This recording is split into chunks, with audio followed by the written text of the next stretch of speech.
Welcome to Mathological. আজকে আমরা chapter 4B iterative technique in matrix algebra. So এই চ্যাপ্টারে আমরা তিনটা পদ্ধতি দেখব, যে এটা ব্যবহার করে কীভাবে আমরা সমীকরণ সমাধান করতে পারি। তিনটা পদ্ধতি হচ্ছে যে গাউস জ্যাকোবি, গাউস সেডেল এবং শক্তি পদ্ধতি। সো এই তিনটা পদ্ধতিতে কিন্তু আসলে ক্যালকুলেটর ব্যবহার করে অনেক সময় বাঁচানো যায়।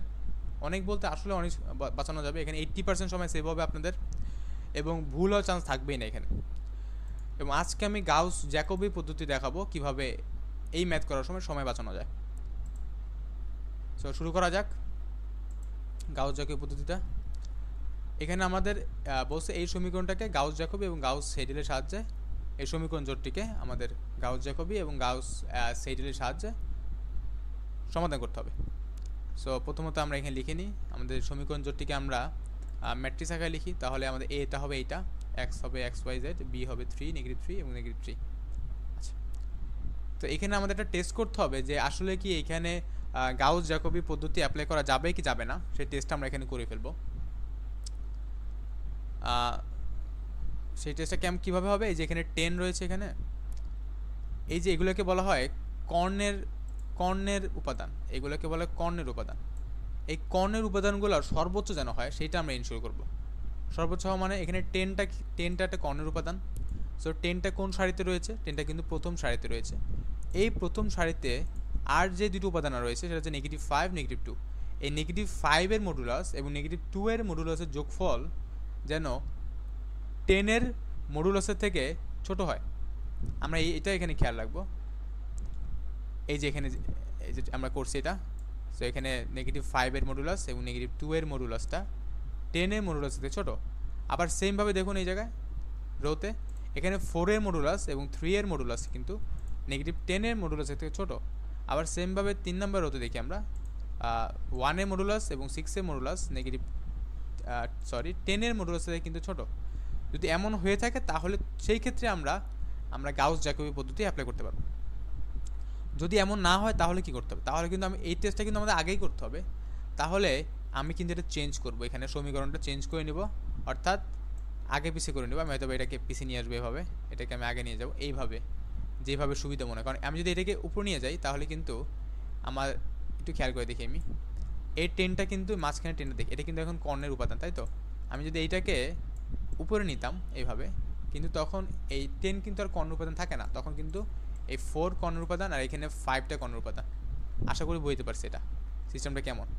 সো তখন এইভাবে এটাকে এরকম এক্সচেঞ্জ করে দেখতে হবে যে কখন আমার কর্ণের সকল উপাদানগুলো যেন সর্বোচ্চ হয়। সো আর সহগ ম্যাট্রিক্স এ এর কর্ণ সর্বোচ্চ, কারণ এই যে আমরা দেখতেছি এই কারণে কিন্তু আসলে কি সর্বোচ্চ। সো কর্ণের মানটা যেন সর্বোচ্চ হয়। আচ্ছা, শুরু করা যাক এখন। সো গাউস জ্যাকোবি পদ্ধতি অ্যাপ্লাই করার জন্য আমাদের প্রথমতই এই 1 নং সমীকরণ থেকে আমাদের এক্সকে আইসোলেট করতে হবে, পরে এটা থেকে আমাদের ওয়াইকে আইসোলেট করতে হবে, এটা থেকে আমাদের জেডকে আইসোলেট করতে হবে। আমি সেই কাজটা করছি এখানে। এক্স ইকুয়ালস টু এইটা, আমরা সমীকরণের নতুন একটা ফর্ম পাচ্ছি এখান থেকে। ওয়াইয়ের ইকুয়েশন হচ্ছে এইটা এবং জেডের ইকুয়েশন হচ্ছে এইটা, এখানে তিনটা। এবং এইটা দিয়ে কিন্তু আমরা আসলে সমাধানটা করব। এখন আমরা প্রথম পুনরাবৃত্তি মান বের করব। আমাদের আদিম মান দরকার এক্স ওয়াই জেডের। তো এক্স ওয়াই জেড চলকের আমরা আদিম মান বের করব। আদিমানটা আমাদের ধরে নিব, সেটা আদিমানটা 0ই হয়। প্রত্যেকটা ম্যাথের ক্ষেত্রে আমাদের আদিমান এখানে 0ই হবে, এখানে যে কটা সিস্টেম রয়েছে। তো আমরা এইভাবে লেখা হয় যে এক্স নট, এটা আসলে 0 উপরে দেওয়া হয় এইভাবে। তাহলে এক্স নটটা আমাদের কি হচ্ছে? এই আমাদের আদিমান, ওয়াই নট এবং জেড নট। এই আদিমানগুলো দিয়েই কিন্তু আমরা প্রথম পুনরাবৃত্তির এক্স ওয়াই এবং জেডের মান বের করবো আমরা। অর্থাৎ যে x1, y1 এবং z1 এর মান বের করতে আমাদের কিন্তু আদিমান দরকার। এটা কীভাবে পেয়েছি? এটা কিন্তু আমি জাস্ট এইখানে জাস্ট ভ্যালু প্লেস করে দিয়েছি। আমি ওয়াই জায়গায় ওয়াই নট, জেড জায়গায় জেড নট দিচ্ছি আমি এখানে, এক্সের জায়গায় এক্স নট, জেডের জায়গায় জেড নট, এবং আমি এর ফলে কিন্তু এখানে x1, y1 এবং z1 পাবো, সেটা আমি এখানে তুললাম। এই ঠিক আছে। এখন এইটাকে আমরা কিভাবে অটোমেশন করতে পারবো, অর্থাৎ অটো করতে পারবো, সেটা আমরা দেখবো এখানে। সো আমরা এইটা তুলতে হবে আমাদের, এটা আমরা তুলে ফেলি। ঠিক আছে, তাহলে এটা আমাদের প্রথমত আমরা এখানে এ লিখব, এ লিখে ফেলি। এখন আমাদের এখানে 1/10, দেন এখানে 5। আমাদের কিন্তু এইখানে আমাদের একটু কাজ করতে হবে, এখানে 0 দিব আমরা, আমরা এটা তুলবো, এখানে 0 রাখতে হবে, আমরা 0x দিব। তো 0x কি হবে এখানে 0x, এই যে xটা তুললাম আমরা, প্লাস দেন এখানে 5y দিতে হবে, আমরা সেটাও তুললাম, প্লাস 2z। আচ্ছা এখানে জেডটা কিন্তু নাই হিসাবে কিন্তু আমাদের সমীকরণ এটা তুলতেছি আমি, এই যে এটা তুলতেছি আমি, এখানে জেড থাকার কথা, বাট জেডটা আসলে নাই। তো জেডটা নাই বিধায় আমরা এখানে এম দিচ্ছি, জেডের পরিবর্তে এম, এটা মাথায় রাখতে হবে, জেডের পরিবর্তে আমি এখানে এম দিচ্ছি, কারণ আমার এখানে জেডটা নাই। আমরা এখানে এম দিলাম 2m প্লাস 3, ঠিক আছে। এখন কেন আমি এই জায়গায় প্রথম পদটাতে আমরা 0x দিলাম, কি কারণে, আসলে যেন x এর ভ্যালুটাই আগে আমার কাছ থেকে চায় ক্যালকুলেটর, এই কারণে আমি এক্সটা এখানে এটা দিয়েছি, এটা যেন প্রথমে এক্স যেন চায় আমার কাছ থেকে, দেন আমার কাছ থেকে যেন ওয়াই চায়, দেন আমার কাছে যেন এম চায়, একটা সিরিয়াল মেনটেন করে আমার কাছে চাবে ভ্যালুগুলো, ঠিক আছে। এর জন্য আসলে প্রথম উপাদানে আমি এরকম 0x দিছি। আমি পরেগুলোতে কিন্তু এই কাজটা করি নাই, যে এখানে কিন্তু তখন মনে হতে পারে তা লজিক্যালি এখানে তো আমাদের 0y দেওয়ার কথা, তাই তো, আর লাস্টের উপাদানে আমাদের লাস্টের সমীকরণে আমাদের লজিক্যালি 0m দেওয়ার কথা, বাট আমি এখানে দেই নি এটা, ঠিক আছে। জাস্ট এখানে দেওয়া হয়েছে যেন এটা মেনটেন করে আমার কাছে যেন এক্সটা আগে চাই। এখন আমরা এখানে কোলন দিব, দেন আমরা বিটা তুলে ফেলি, B equals to 1/10 4x plus 3m plus 3। খেয়াল রাখবেন এগুলো যেন ভুল না হয়, এগুলো ভুল হলে কিন্তু সমস্যা। তারপরে সি দিলাম, C equals to 1/10 negative x plus 6y minus 3 আচ্ছা শেষ।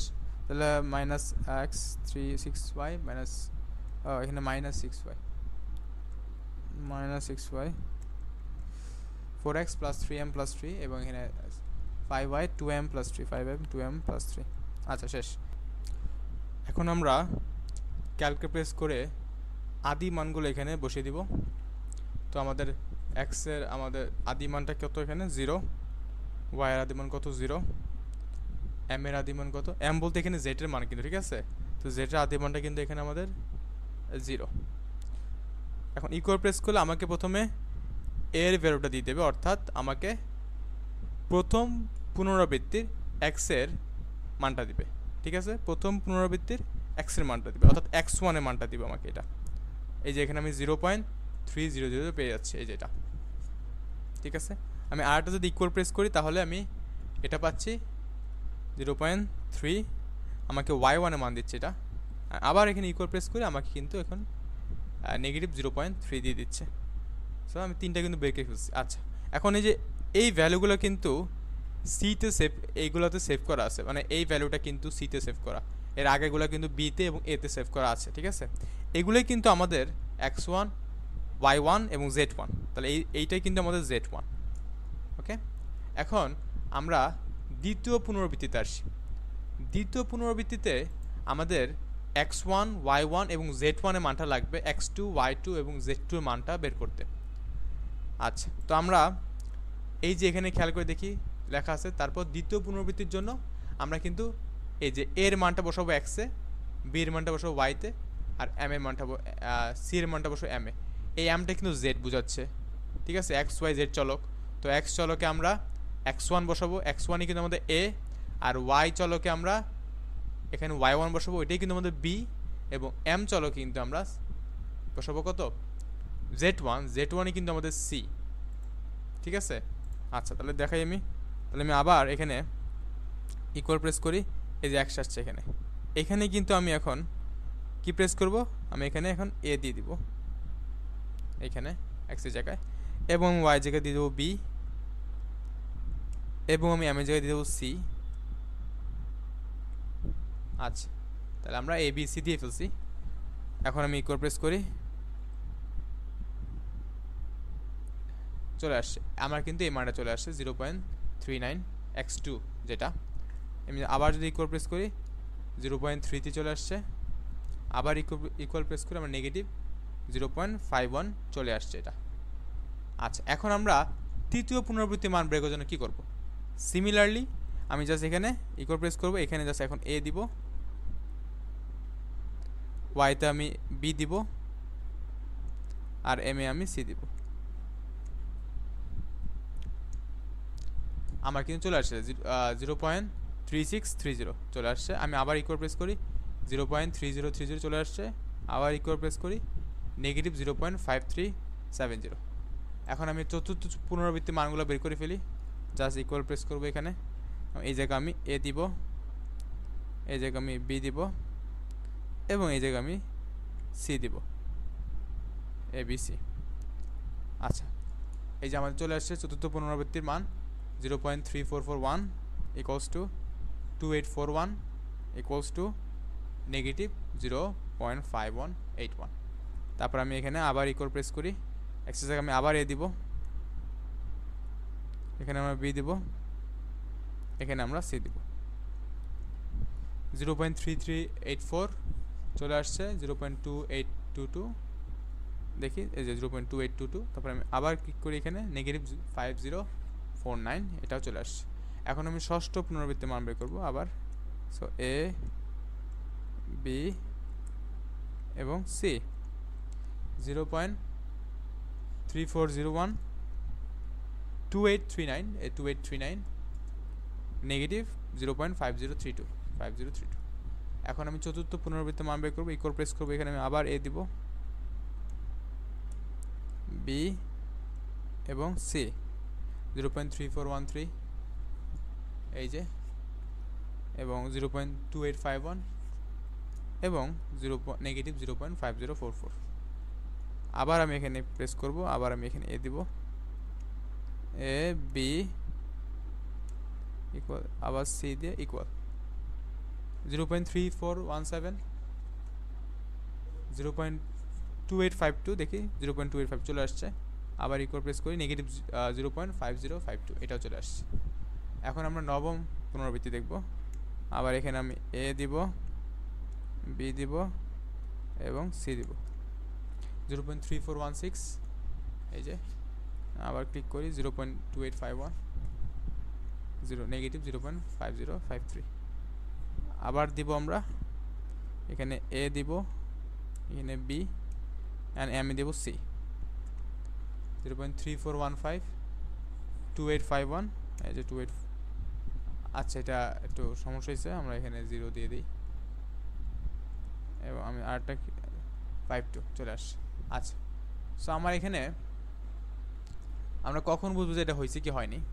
এটা আমরা তখনই বুঝতে পারবো হয়েছে কি হয়নি যদি আমার মিনিমাম একটা মিলে যাবে, একটা এখানে এক্সে বা ওয়াইয়ের ভ্যালু বা জেডের ভ্যালু যে কোনো একটা মিলবে এবং পার্থক্য একের বেশি হবে না আদিমানের সাথে, মানে এটার সাথে এটার পার্থক্য একের বেশি হবে না। আমি খেয়াল করে দেখি, এটার সাথে এটা কোনো পার্থক্য নাই, এটার সাথে এটার কোনো পার্থক্য, এটার সাথে পার্থক্য আছে 1 এবং এটার সাথে এটা পার্থক্য আছে 1।